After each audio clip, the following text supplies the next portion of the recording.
la chronique de Joss Randall. Salut les groupies, c'est votre cowboy pour la 259e chronique de Joss Randall. Chronique qui s'appelle aujourd'hui Adieu Georges, adieu Salif et désolé. Je la commence avec une citation d'Oscar Wilde qui écrivait que la caricature est l'hommage que la médiocrité paye au génie. Alors c'est un cow-boy, Joss Randall, triste, qui vous parle. Oui, quelle triste journée que ce 2 septembre. Oh, non pas pour la nouvelle prestation d'une médiocrité absolue de nos Verts, non, ça, malheureusement, commence à être habitué, puisque c'est comme ça depuis le début de saison, et même depuis bien plus longtemps que ça.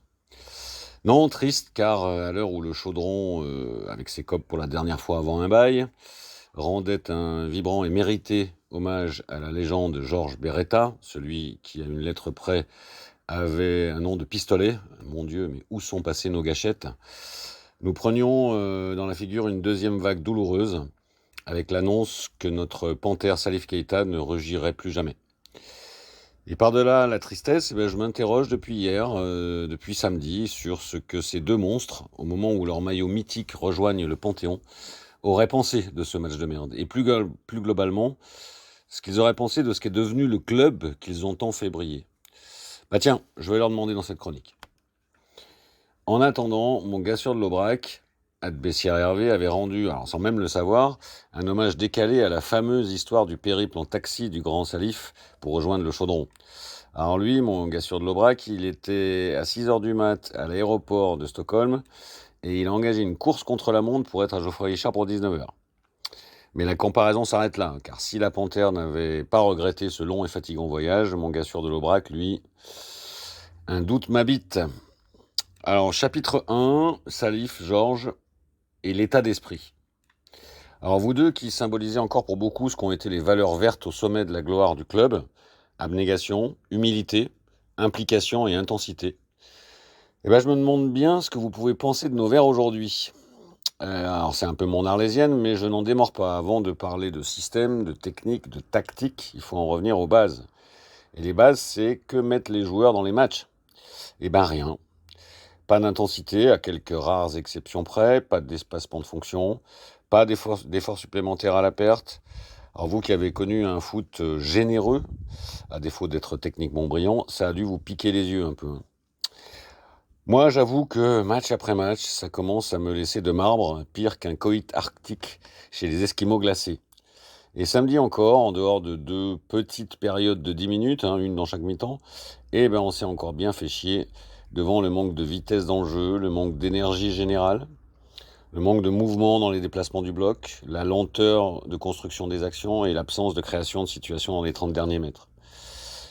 Au-delà de ça, l'acceptation générale par le groupe de cette apathie me révolte.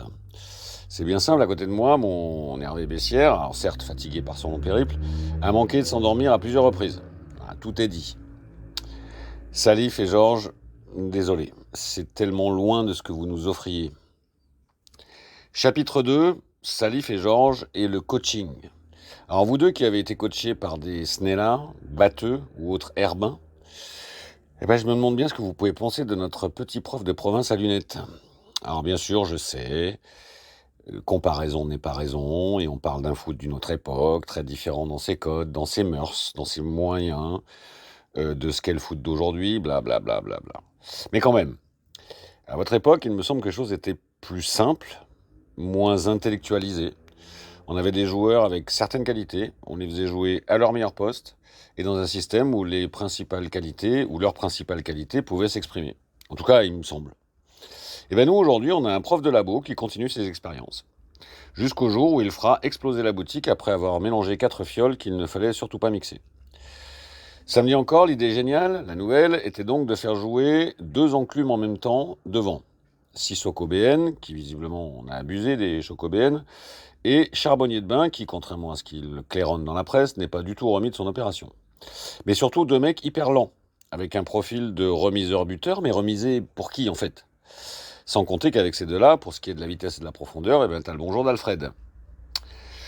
Autre idée de génie du petit prof de province, mettre Stéphane Diarrakiri dans le cœur du système, position axiale haute et dépositaire du jeu.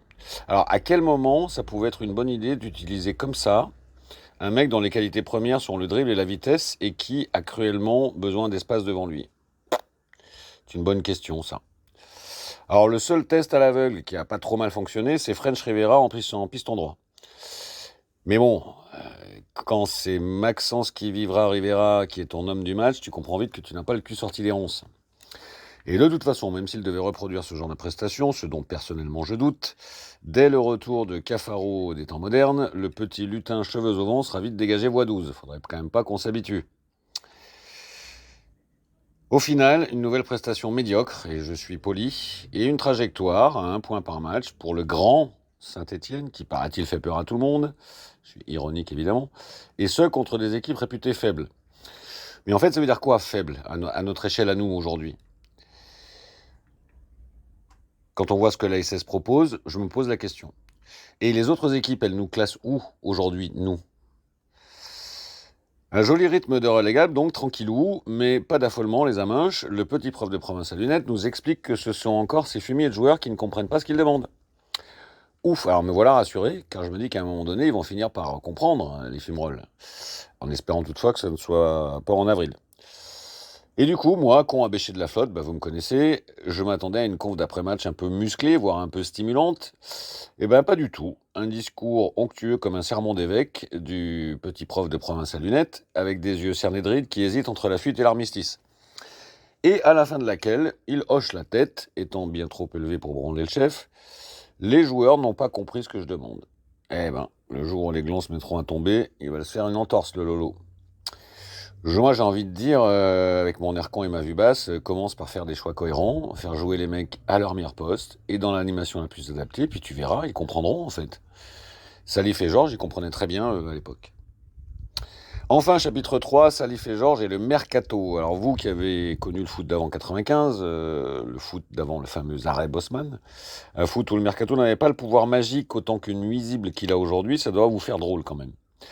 Vous n'avez pas connu ces périodes hystériques, celles de tous les espoirs, espoirs surtout pour les faibles en fait. Ces périodes pendant lesquelles domine un attendrissement général qui t'entraîne avec une indulgence sans discernement dans un monde meilleur. Eh bien nous on la connaît, chaque année, 2 fois par an. Et à chaque fois qu'un mercato est enfin terminé, eh ben on vient au stade avec une curiosité matinée d'angoisse, voir si les joueurs recrutés sur le gong vont bien être les sauveurs espérés. Ah, ça vous paraît sans doute dingue à vous deux, mais nous, samedi, on était tous dans cet état d'esprit. Eh bien, pour être honnête, moi, j'ai pas vu de sauveur. J'ai vu un Gérard Detardieu, alors copyright à mon ami R. Bruyat 91267, qui est poète à ses heures perdues, en plus d'être un excellent maréchal des logis-chefs. Un Gérard Detardieu, donc, intéressant, avec les qualités là où on les attendait, notamment dans la propreté de la sortie de balle, et dont la relation technique avec Bouchot Harry Potter semble déjà à peu près fonctionner. Alors espérons que ça permettra à ce dernier de jouer plus haut et aussi d'économiser certains trajets pour ne pas continuer à disparaître, comme samedi encore, du paysage après la 50e minute. Car s'il est bien d'être capable de ressortir la balle proprement, sous ou sans pression d'ailleurs, c'est bien aussi de pouvoir la donner à un créateur. Et là, on touche au premier trou dans la raquette du mercato. La capacité à créer entre les lignes, que proposait notamment Krassouboukou, n'a pas été remplacée. Et ne le sera donc pas. Pas en tout cas avant janvier, car oui, Salif et Georges, j'ai oublié, c'est 2 fois par an le mercato. On a le droit de changer les lettres du scrap plusieurs fois dans l'année. Ça aussi, ça doit vous laisser sans voix, mais disons que ça donne des portes de sortie aux incompétents. Et du coup, nous, ça nous arrange plutôt ces dernières années. J'ai vu aussi, pour terminer, un Mahmoud Santiago qu'il faudra revoir sur plusieurs matchs, comme Gérard Detardieu d'ailleurs. Je fais méfie à l'effet premier match envie de prouver, jurisprudence Deuce oblige, mais qui semble avoir à peu près, dans un style toutefois moins flamboyant que celui du jackpot vol au-dessus d'Nkunku, au moins les codes du poste de piston gauche. Ouf, on va pouvoir continuer à jouer en 3-5-2, j'ai eu peur un moment. Pour le reste, moi j'ai vu à peu près aucune amélioration, avec une défense capable d'être sur une seule action d'un pauvre Valenciennes, plus troué qu'un ennemi d'Al Capone. J'en profite pour passer un petit clin d'œil à monsieur Batoubinsikater qui a été affreux. Donc au final, on a rêvé pendant 2 mois, mais pas grand-chose n'a évolué positivement pour le moment. Comme quoi, Salif et Georges, c'était sûrement mieux à votre époque. Pour ça aussi. Au moins, à cette époque-là, fallait-il être pertinent dans le recrutement dès le début, taper juste. Mais il est vrai aussi que vous aviez à ce poste quelqu'un d'une toute autre dimension que notre gendre idéal. Alors en conclusion, vous l'aurez compris, je ne suis pas dans une forme optimale. Des idées plutôt noires m'arpentent le cigare de gauche à droite, puis de droite à gauche, puis dans le sens des aiguilles d'un monstre. Et pourtant, croyez-moi, je rêve du moment où je pourrais revenir ici, crier ma joie alentour comme un coq survolté par l'aurore. J'essaye d'écouter ceux qui autour de moi me disent qu'il ne faut pas se fier aux apparences, et là-dessus je suis plutôt d'accord, sinon on n'aurait jamais mangé d'oursin, que ça va aller mieux, que la chance va finir par nous sourire. Ouais. Alors ça, c'est juste oublier que la chance n'est jamais fille du hasard, elle s'offre à ceux qui la méritent le plus. Et ce sont curieusement les mêmes qui me disent qu'il faut faire confiance à c'est mon fils, ma Batless, qu'il va y arriver avec le temps. Ouais. Alors désolé de paraphraser Nicolas Cage dans Les ailes de l'enfer, mais à cela je répondrai que dans la vie, il n'y a que deux personnes en qui j'ai confiance. La première, c'est moi, et la deuxième, c'est pas Batless.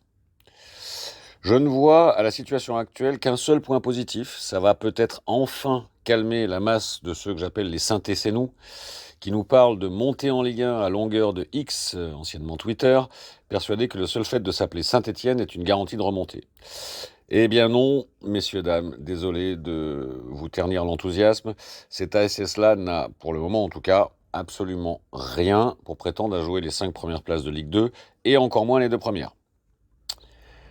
Alors adieu Georges, adieu Salif, et quel que soit votre voyage, vous emportez dans vos bagages de bien meilleurs souvenirs verts que les miens. Salut les groupies.